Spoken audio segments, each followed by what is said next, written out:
सभी को सुप्रभात है। आज हमारा मूल बिंदु है पुस्तकालय।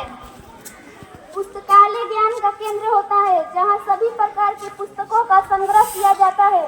ये वह स्थान होता है जहाँ पर सभी लोग एक साथ बैठकर अच्छी पुस्तकों का अध्ययन करते हैं। पुस्तकालय का महत्व। पुस्तकालय हमारे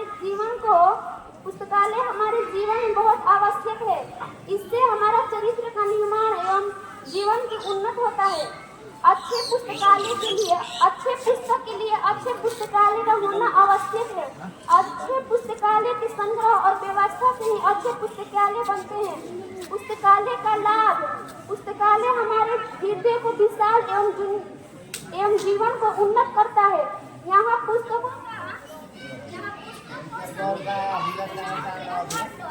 हमारे मन में ज्ञान के नए फूल खिलते हैं। पुस्तक से हमारे जीवन को उन्नत होता है। पुस्तक में कीमती पुस्तकें भी होती है जिन्हें साधारण लोग खरीद नहीं पाते हैं, लेकिन वहाँ कम से खर्च में पढ़ लेते हैं। पुस्तक में आसपास के पड़ोस जाते हैं तो उनको भी पुस्तकालय में जाने की इच्छा होती है और पढ़े लिखे अनपढ़ व्यक्तियों को भी फायदा होता है। इसलिए पुस्तक हमारे लिए बहुत आवश्यक है।